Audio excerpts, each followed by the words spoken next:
अस्सलाम वालेकुम दोस्तों, कैसे हो आप लोग। इस वीडियो में मैं नए लोगों के लिए ये बताने का कोशिश करूँगा कि नए लोगों को मेंटेनेंस का काम में आना चाहिए या फिर कंस्ट्रक्शन का काम में। क्योंकि जो फ्रेशर लोग हैं ना, वो अक्सर गल्फ़ कंट्री में आ जाते हैं, फिर उन्हें दिक्कत होती है। तो ये दिक्कत ना हो इसलिए मैं ये वीडियो को बना रहा हूँ। और ऐसा नहीं है कि मैं इस वीडियो में जो कुछ भी बताऊँगा वो कोई मतलब सिर्फ ऐसे ही मैं बताऊँगा। ये रियल प्रैक्टिस है और मैंने कई लोगों को देखा हुआ है अपने करीब में, और ये मेरा पर्सनल एक्सपीरियंस भी है। तो नए लोग जो आना चाहते हैं ना गल्फ़ में, चाहे आप सऊदी आओ, दुबई, कतर, ओमान, कुवैत, कहीं पे भी ये वीडियो को ज़रूर देखना। देखिए, गल्फ़ का जो टेम्परेचर है ख़ास करके गर्मियों में वो बहुत ज़्यादा रहता है। 50 डिग्री सेल्सियस तक पहुंच जाता है। आप इमेजिन कर सकते हो 50 डिग्री सेल्सियस। अब चलो, अगर गर्मी भी बढ़ जाती है तो कोई दिक्कत है नहीं, उसको मैनेज किया जा सकता है अगर पेड़ पौधा रहे तो। लेकिन यहाँ पे पेड़ पौधा बहुत कम रहता मेरे भाई, ये बात सच है। अब देखिए, कई लोगों को ना एक चीज़ पता नहीं रहता है कि मेंटेनेंस क्या होता है, कंस्ट्रक्शन क्या होता है। कंस्ट्रक्शन तो चलो थोड़ा बहुत लोग जान भी जाएगा, लेकिन मेंटेनेंस के बारे में तो मेरे को पर्सनली आइडिया नहीं था कि ये दो चीज़ होता क्या है भाई। इंटरव्यू में जब मेरे को पूछा गया कि आपका मेंटेनेंस का एक्सपीरियंस है या कंस्ट्रक्शन का, तो मैं कंफ्यूज था ये होता क्या है। और सेम चीज़ यही हो सकता है फ्रेशर लोगों को।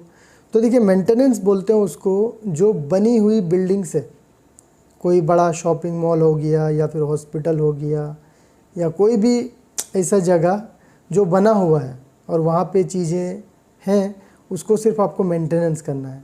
जैसे लाइट लगा है, लाइट को आपको मेंटेनेंस करना है अगर आप इलेक्ट्रिशियन में आ रहे हैं, ख़राब होने पे आपको बदलना है। अगर आप एसी में आ रहे हो मेंटेनेंस में, तो एसी में कुछ प्रॉब्लम हुआ तो आपको ठीक करना है, ये मेंटेनेंस का काम हुआ। ठीक है, तो मेंटेनेंस का काम एकदम अलग है। आप समझ सकते हो, बिल्डिंग बनी हुई है, उस पर आपको काम करना है।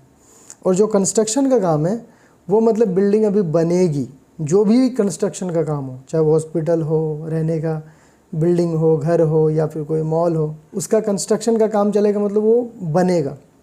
यानी उसमें डायरेक्ट आपको धूप में काम करना पड़ेगा। अब आप खुद सोचो, जो फ्रेशर बंदा कॉलेज पास करके गल्फ़ में सोच रहा पैसे कमाऊंगा जा करके, अगर वो आ जाता है कंस्ट्रक्शन कंपनी में, तो फिर वो कैसे सर्वाइव कर पाएगा। यही चीज़ होता है अक्सर लोगों के साथ में, जिनको नहीं मालूम रहता है, जिनको कोई गाइड करने वाला नहीं रहता, बताने वाला नहीं रहता, वो फंस जाते हैं बेचारे। एक तो काम करने का हैबिट नहीं रहता, कॉलेज पास किए हुए रहते हैं और सीधा आ जाते हैं कंस्ट्रक्शन का काम में। अब देखिए, सेम चीज़ हुआ था मेरे मामा के बेटे के साथ में। मेरा भाई भी जो है बीटेक किया, बीटेक करने के बाद मैं उसको बोला, देख तू गल्फ़ आ रहा ना तो मेंटेनेंस में पहले आ, क्योंकि उसको काम का आदत नहीं था। वो मेरे को बोलता है, नहीं मैं कंस्ट्रक्शन में जाऊंगा, क्योंकि कंस्ट्रक्शन में जाऊंगा तो मेरे को सीखने को मिलेगा, मैं बहुत सारा चीज़ प्रैक्टिकली करूंगा, मेंटेनेंस में कुछ सीखने को नहीं मिलेगा। ये बात सच है, कंस्ट्रक्शन में आपको नया चीज़ें करनी पड़ती है तो बहुत कुछ सीखने को मिलता है, और मेंटेनेंस में बनी बनी हुई चीज़ें हैं, उसको सिर्फ आपको तरतीब करना है, तो लोग उतना नहीं सीख पाते।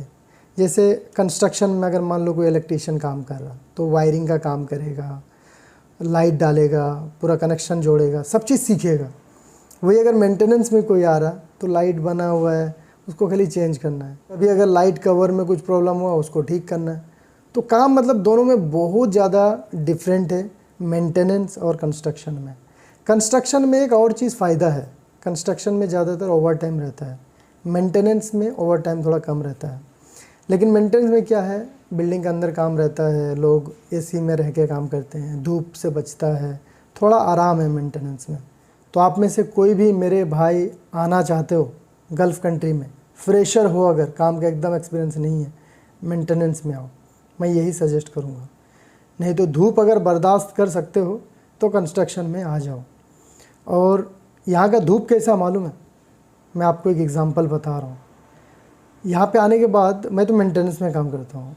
एक दिन मैं क्रिकेट खेलने के लिए गया हुआ था मैदान में। यहाँ का मैदान पूरा रेगिस्तान रहता है, पेड़ का नामो निशान नहीं।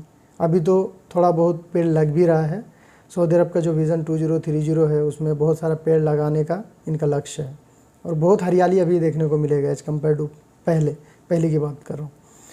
तो मैं जब क्रिकेट खेलने के लिए गया ना, एक केला और एक सेब लेके गया था। T20 मैच चल रही थी, मैं केएल राहुल को गाड़ी में रख के गया फील्डिंग करने के लिए। 20 ओवर फील्डिंग करने के बाद जब मैं आया ना, पूरा केएल राहुल दोनों जल के काला हो गया था।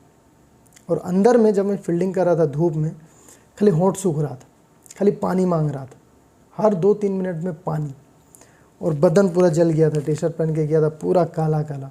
तो सोचो इस टाइप का गर्मी रहती है। और जिनको नहीं पता मैं बता भी दे रहा हूँ, जब पीक वाला गर्मी आता है ना सऊदी अरब में, यहाँ का लेबर लॉ में एक कानून है कि 12 बजे से 3 बजे तक काम नहीं होगा धूप में। अगर मैं झूठ बोल रहा हूँ तो पता कर लेना, इतना धूप रहता है। अब ये इसका मतलब नहीं कि मैं आप लोगों को डरा रहा हूँ कंस्ट्रक्शन में कोई आए हो ही मत, आ भी सकते हो, कोई इशू नहीं है। आपको रेस्ट भी दिया जाता है कंस्ट्रक्शन में, रेस्ट दे करके काम लिया जाता है, पानी पीने का बहुत मतलब यहाँ पे सुविधा दी जाती है, तब लोगों से काम लिया जाता है। तो उम्मीद करूँगा ये वीडियो इन्फॉर्मेटिव रही होगी। वीडियो को शेयर करके बाकी लोगों तक भी ज़रूर पहुँचाइए। चैनल पर नए सब्सक्राइब कर लीजिएगा। वीडियो को देखने के लिए बहुत बहुत शुक्रिया।